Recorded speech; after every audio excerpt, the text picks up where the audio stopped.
The thing is, whenever I look at a political movement, especially an ideological movement, I think, okay, there's a bunch of things you're for, fine. What are you against? You know, because one of the things that people who adopt an ideological position like to presume is that all of the right is on their side. And that makes them very unconscious of their shadow, let's say, from a Jungian perspective. The Nazis had all sorts of positive reasons for what they were doing. But, you know, the negative reasons were there too, and you could easily make it a case that the negative reasons were really the reasons. And when I look at ideologues, I always think, yeah, that's what you're for, sure. But A, I don't believe all the good people are on your side. And B, I know that negative motivations are more powerful than positive ones.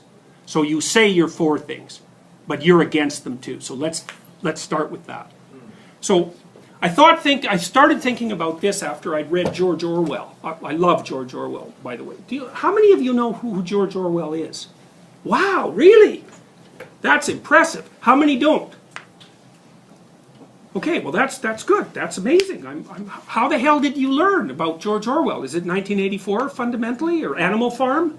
Animal Farm. Okay, well that's good, because George Orwell, man, I tell you, George Orwell was the first Western intellectual who figured out what the hell was going on in the Soviet Union.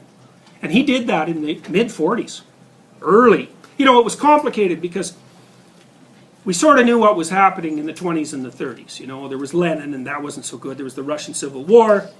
There was the idea of universal communism. That wasn't such a good idea, you know, for as far as people who didn't want to be communist were concerned. And then there was what happened in the Ukraine in the 1930s. So it was like, yeah, you know, the evidence was starting to pile up. But unfortunately, what happened was the Spanish Civil War, and the lefties were pretty much the good guys in the Spanish Civil War, right? It was like a microcosm of the Second World War. The lefties were fighting the fascists, and some of the lefties were communists, but a lot of them were also people who were, I think, genuinely fighting for freedom. And a lot of North American literary figures went to Spain to fight on the side of the, you know, against the fascists. And so fair enough, you know, the fascists were obviously, you know, reprehensible, clearly. And so that kind of muddied the water, right? Because the fascists were bad, and then that sort of means that people that are fighting them, they're good, and some of them are communists, and there was pretty good reason for people to be radically socialist at that point in human history, because the plight of the working man was relatively unpleasant. George Orwell wrote a book called Road to Wigan Pier, and he went up to this town that was a coal mining town, and he stayed with the coal miners for a while and just looked at their life. So here's part of their life. So you basically work a 7.5-hour shift when you're a coal miner, and you think, oh, that's not too bad by 1930 standards. It's like, yeah, except you have to go down to the coal mine tunnels, you know, and like they're not 8 feet high and carpeted. They're like 4.5 feet high and rough and poorly lit, and the air is terrible. And so basically you have to chimp walk or crawl up to 3 miles just to get to work. And then you have to do that at the end of your shift. And you don't get paid for that. That's your commute. Right. So, you know, it was no bloody, well, and then of course what you're doing when you get there is like, it's absolutely filthy. It's unbelievably noisy. It's brutally difficult. He said that coal miners, they had no teeth because of their living conditions, but their bodies were absolutely perfect. They were unbelievably powerful and strong because all they did was incredibly intense physical labor. But it was bloody rough. And the housing those people had is like 50 families for one outhouse. That's probably good enough to describe it. And often they were row houses, and the row houses had no back doors. And they had no paths between them, and all the outhouses were at the back. So that meant if it was like 20 below and it was the winter and you were sick, then you get to go all the way around the block to your damn outhouse, or maybe there's only one there, and you line up with 50 people so that, you know, yeah, so. And Orwell was an upper class guy, basically, and he was trying to have himself overcome his upper class prejudices. And he was a real documentarian of the terrible working conditions of working class people. And he wrote this book called Road to Wigan Pier. But one of the things that Orwell said, he wrote this story about these poor goddamn coal miners, and you think, well, Yeah, it's like, how about some social legislation so that these people and their children aren't just absolutely brutalized nonstop, you know? But then he wrote the last half of the book, and he wrote it for the Left Book Club, which was a socialist group that would publish a book every month or so. And what he did was he wrote a critique of socialism, of British socialism. And he said, yeah, well, this sucks, man. It's like we should be on the side of these working people, but the socialists I meet, they're not on the side of the working people. They're like tweed-wearing, middle-class, hyper-intellectuals who never go anywhere near the working class because of their class prejudices and for all sorts of other reasons. And they don't like the poor at all. They just hate the rich. And I thought, I had been a member of the NDP for a long time at that point. There was always something a little off about it, especially the more radical end. I thought, what's with you guys? Like, it doesn't look like benevolence as far as I can tell. There's a lot of whining and complaining and resentment. It's like, what's that about?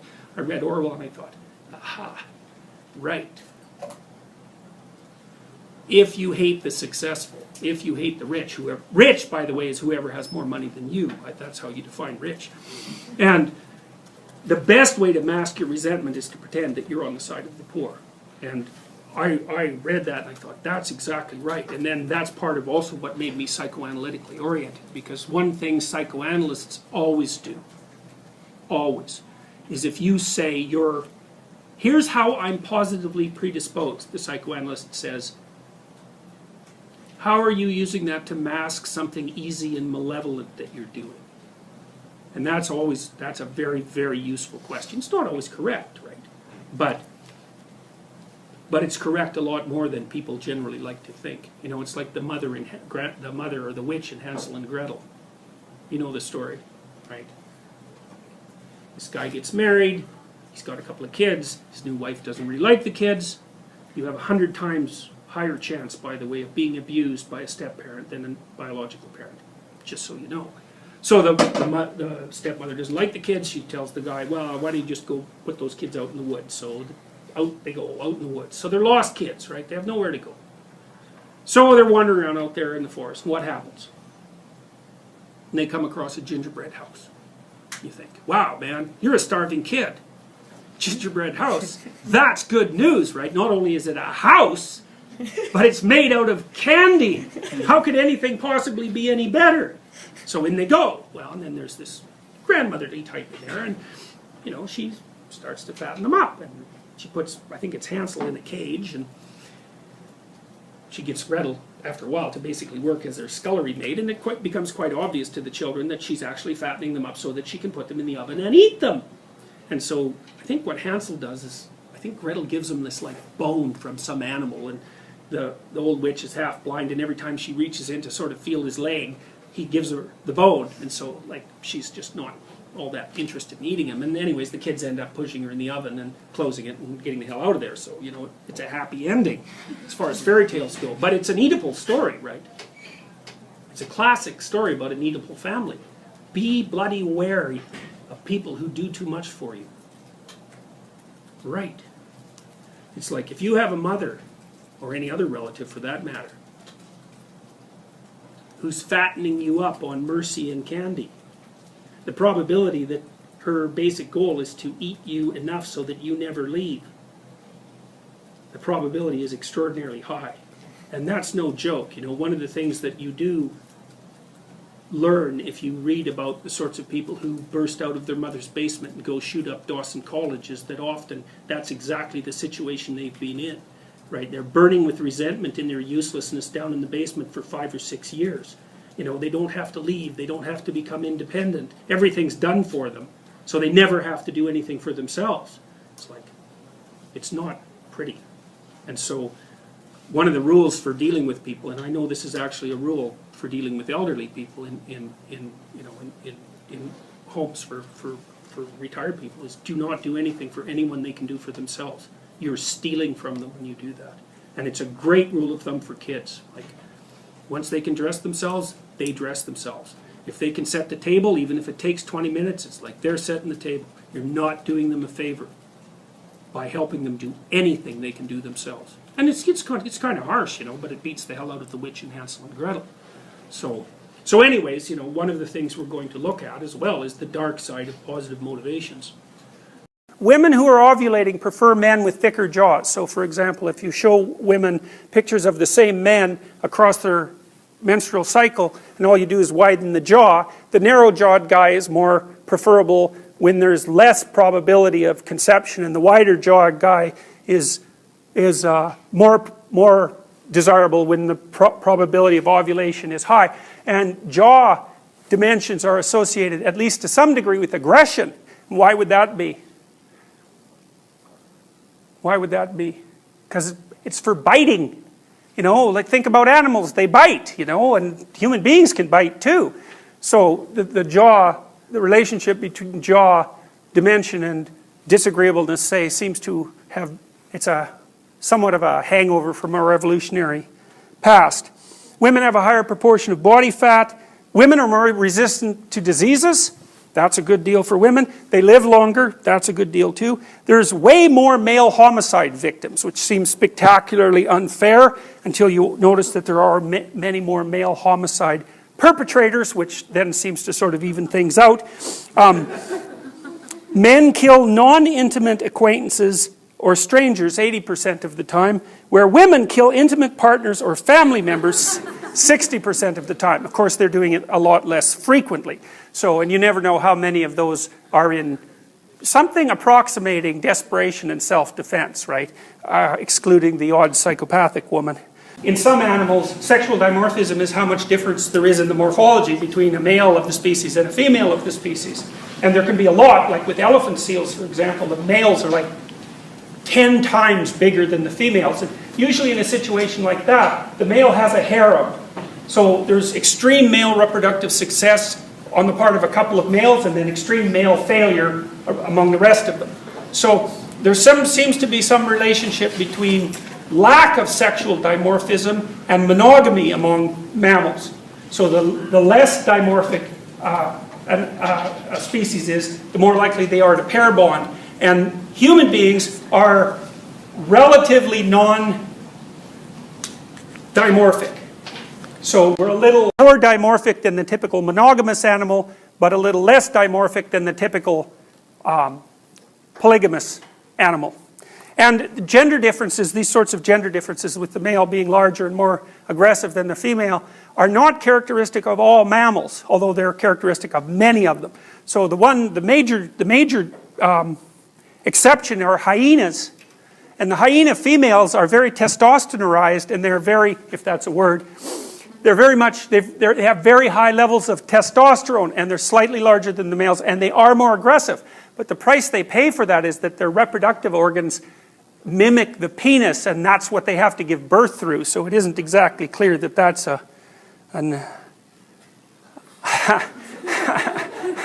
I'm not sure that's an advantage. Okay, well, so here are some of the differences between men and women. So you can see there's a 5-inch difference in height, a 30-pound difference in weight. Men are about 40 to 60% stronger in their upper body, and about 70 to 75, sorry, that's wrong. Women are 40 to 60% as strong as men in upper body strength, and 70 to 75% in terms of lower body strength. Okay, so back to these: construction, forestry, mining, utilities. Well, you can kind of see, maybe, that these are jobs, you can tell me if you disagree, but these seem to me to be jobs that might require more physical strength. That would certainly be the case in forestry and mining and construction, and likely in utility work too. So, and then they're also thing-like jobs, right? So these aren't, you know, there's not a lot of value on fostering close human relationships in these sorts of occupations, you know. So here's some interesting things. 10 most male-dominated occupations in the US. So I guess one of the things that you might ask yourself is, would you be interested in a job like this? So hypothetically, men are more interested in jobs like this than women. Brick mason, block masons, stone masons, so, you know, carving up stone. Cement masons, electrical power line installers and repairers. That's a tough job, eh? It'd be very hard to do that, like during the ice storm. That'd be a hard job. Carpet, floor, and tile installers, heating, air conditioning, refrigeration mechanics, structure, iron, and rebar workers, bus and truck mechanics and diesel engine specialists, miscellaneous vehicle and mobile equipment mechanics, tool and die makers, and roofers. So, and those are overwhelmingly male, right? If you look on the right-hand column there isn't even 1% of the total number of women in those occupations isn't even 1%. You know, it's funny, you don't hear a lot of like gender affirmative action calls for structure, iron, and rebar worker gender equality. So, well, I think that's interesting, you know, if it's merely a matter of gender inequality, then why does it differ, what difference does it make what the category of employment is? That sort of argument shouldn't be reserved for only the upper echelons and the most desirable jobs. You know, otherwise, that's not a coherent argument. It either applies across the spectrum of jobs or it's incoherent. Those are the alternatives. So here's the 10 most female-dominated occupations in the US. It's still secretaries and administrative assistants. Now, you know, that was the most common female job in the 1950s, and it is still overwhelmingly the most common female job. So that's quite interesting, and although it's incredibly dominated by women. So, you know, is that a good thing or a bad thing? It's like, it's not that easy to tell. Childcare workers, well, that doesn't really come as much of a surprise, but it is notable. And one of the things you see in the Scandinavian countries, for example, it's pretty much related to this, is that there's a 20-to-1 difference men versus women in engineering, and there's a 20-to-1 women versus men difference in nursing. So, and the Scandinavian governments every now and then go through a fit of enthusiasm about attracting more women into engineering, and so they, you know, crank up their social engineering and their information about how desirable a profession that is, and then the proportion of women who go into engineering rises slightly, not very much, and then as soon as they stop, you know, pushing it hard, it just drops right back down to 5%. Teacher assistants, registered nurses, bookkeeping, accounting and auditing clerks, maid and housekeeping cleaners, nursing, psychiatric and home health aides, personal and home care aides, and general office clerks. So that's where the bulk of women are in the that's where the bulk of the female-dominated occupations are. So, let's see now, did I cover all those things? Yeah, I did.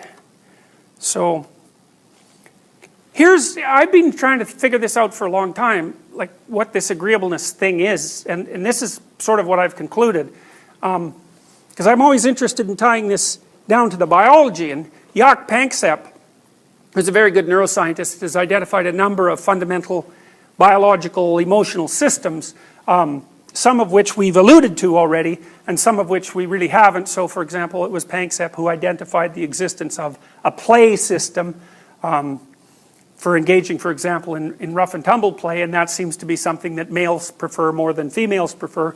But he's also identified a care system, and you could think about that as the basic, there has to be a care system. I mean, for God's sake, we're mammals, right? I mean, the definition of a mammal is, well, first, the mammal is warm-blooded and has hair, but the next part of it is that the mammal is fed breast milk, and so obviously there's a dependent relationship there, and it's not only it's a dependent relationship, and it's a difficult dependent relationship. You know, like, children are very not able to care for themselves for a very long period of time. I don't remember if I mentioned to you this or not, but a mammal of our size should carry an infant for 2 years, gestation. So you should be pregnant for 2 years. And then the baby would be born and would be, you know, good for something, walk around and so on, like many mammals can as soon as they're born. But because our heads are so big, and because women's hips have to be narrow enough so that they can run, there's an evolutionary arms race between these structures in some sense. And so what's happened is that, you know, women compromise by having wider hips, and babies compromise by having heads that can be compressed during childbirth, and also by being born much earlier. But the price that's paid for that is that they're incredibly dependent. And so you think, well, there has to be, well, it's foolish to even argue otherwise. People fall in love with their babies to a staggering degree, and the typical response of new parents is, well, I never knew it would be like this, because even if you're not interested in someone else's baby, you tend to be unbelievably interested in your own baby. And that's a good thing, because they're a lot of trouble. And so there's a system, a maternal system primarily, a care system. It's a system that's shared by men because men are also very maternal for mammals. And so I believe that's on the one end of the agreeableness spectrum. It's like the maternal care system is what's driving empathy and sympathy and all of those things. And you know, I think actually that it was the expansion of the maternal care system to include men that actually resulted in human beings' capability to pair bond. Because one of the things that's really weird about people is that they share food. Because animals aren't very good at that. Like chimps will do it a little bit, but they're not too happy about it. And wolves sort of look like they share food, but that isn't really what happens. The dominant ones just eat till they're full, and then they don't mind if, you know, the subordinate ones eat what's left over. But human beings will share food. Now, of course, female mammals often share food with their infants, but they don't generally share food with, you know, their compatriot. And you know, you think about the language that couples who are in love use to each other. You know, there's a real infantile element to it. It's baby and dear, and you know, they make little cooing noises and they give each other little pet names, and like there's something that's like there's a juvenile element to it that seems to me to be a consequence of the activation of this care system, you know, between adults rather than from the adult to the child.